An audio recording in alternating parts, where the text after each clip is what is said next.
Hi, Dennis with CFOs on the go again. So here's video number 3 in the series of the test drive series. Uh, Today, or in this lesson, real quick, we're just going to learn how to set up a job. We're going to kind of progress through setting up a job. Video is going to be on estimating.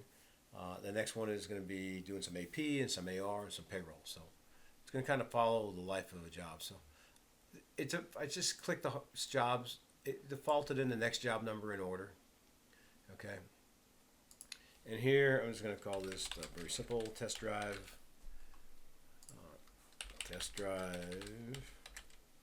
Okay. And in here, a job could start out in any one of these 6, right? It could be I'm in bidding it currently. I bid it. I didn't get it. Typically, we skip number 3. 4 means we got it. We're working on it. Completed means we're done on site, but we haven't got our last check. And close means done with the work, done with collecting money, and we move it to close status. The next box is pretty simple.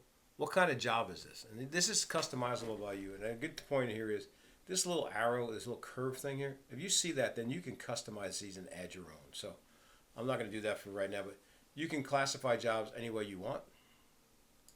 We're going to come in here. We're going to pick our client. We may have to set up a new one, but I'm just going to, for save time here, I'm just going to pick up one. It knows their address. Okay. I'm going to come down a couple here.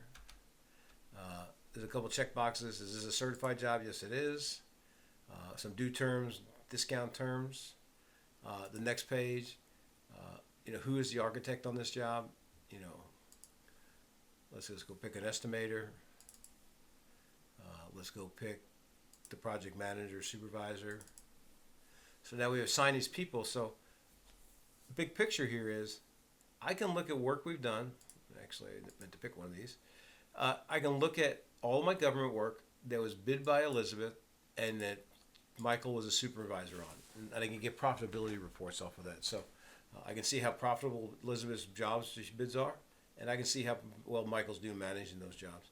Down here is where you're going to drop in contact names for the project. So owner's name, maybe the owner has his own project manager, you have an inspector or 2 or 3, but all that is in here, cell phone numbers, fax numbers, email addresses. All that will be in here as well. The next screen is kind of busy.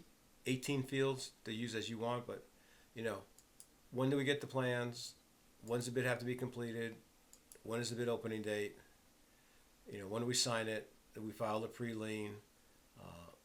Some homeowners may want to try lot number or square feet.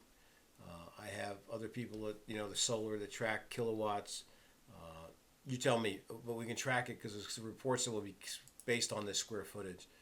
This IEC is more for a thing, but all these can be customized. I'm not going to do it, but I've hit my F7 button. Right now this is called color scheme, and we're just going to call this floor plan. Again, typing's not my strongest suit. Floor plan, okay? I can change the labels on it, just like that. And so now I have the job set up. Once I save it, it's here. Oh, by the way, this person owes me $80,000. I guess I should know that before I give him do another job for him. But now I've got it all set up. Everything is in here, and now it's going to track the way I want. And if it come back later when this job is working, I will be able to see these things. I can see what I bid on the job. I can see the budget by cost code.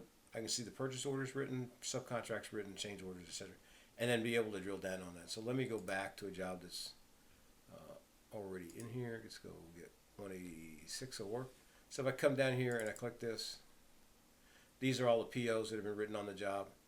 I can double click that, get right back to the actual purchase order, who did it, when was it issued, what did I buy. So all those buttons, I'm not going to do them all. You can do them while you're doing the test drive, but all these buttons are available to you to drill back to details. So now the job's set up. Next video I'm going to do here in a couple minutes is on taking a job and actually preparing an estimate and trying to calculate out what my cost is going to be. So thanks for watching. Anyway, this is number 3. A couple more coming.